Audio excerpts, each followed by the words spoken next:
کانادا مثل هر کشوری قوانین عجیب خودشو داره. قوانینی که برای شهروندان خودش کاملا معمولیه، اما واسه افرادی که به تازگی به این کشور مهاجرت یا سفر میکنن کمی تعجب آوره. از اونجایی که کانادا به ایران دوم معروفه و تعداد زیادی ایرانی اونجا هست، پیشنهاد میکنم قوانین عجیب این کشور رو از دست ندید. کانادا کشوری تو شمال قاره آمریکای شمالیه که از 10 استان و 3 قلمرو تشکیل شده. این کشور از شرق تا اقیانوس اطلس، از غرب تا اقیانوس آرام و از شمال تا اقیانوس منجمد شمالی گسترده است و از جنوب با ایالات متحده آمریکا همسایه است. کانادا با مساحت 9,984,000 کیلومتر مربع دومین کشور پهناور جهان از نظر مجموع مساحت و چهارمین کشور پهناور جهان از نظر مساحت خشکی است. مرز مشترک کانادا با ایالات متحده طولانی ترین مرز زمینی تو جهانه.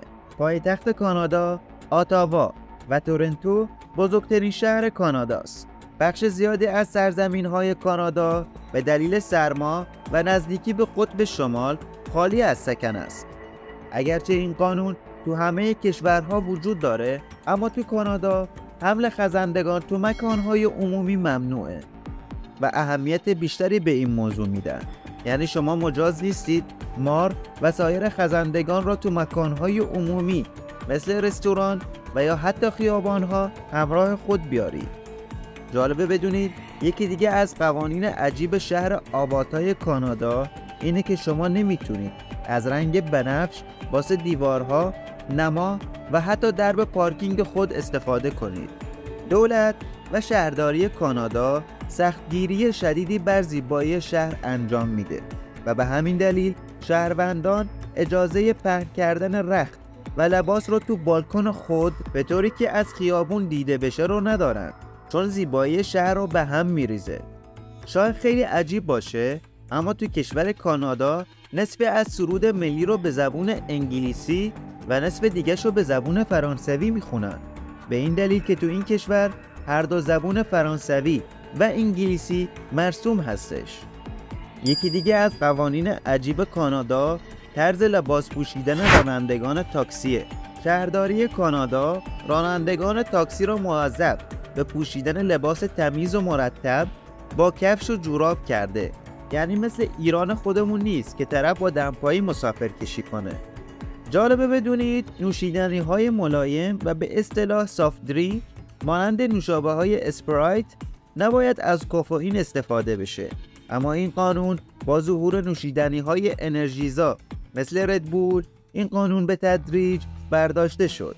این هم باید بدونید تو کانادا به آرامش مردم توجه زیادی میشه و اگه به سر و صدای اضافه و اذیت کننده تو زمان خوابتون علاقه ندارید، میتونید تو این کشور زندگی کنید، چون سوت زدن جرم به حساب میاد.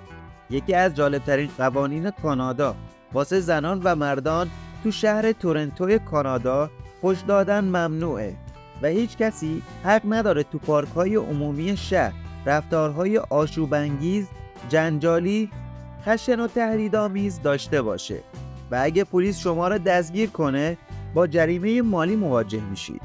جالبه بدونید واسه پرداخت هزینه‌های خود نباید از سکه استفاده کنید. یعنی شما فقط میتونید تعداد محدودی، یعنی حد اکثر از 25 لونی که همون سکه $1 کاناداست و 5 سکه 25 سنتی واسه هر خرید استفاده کنید.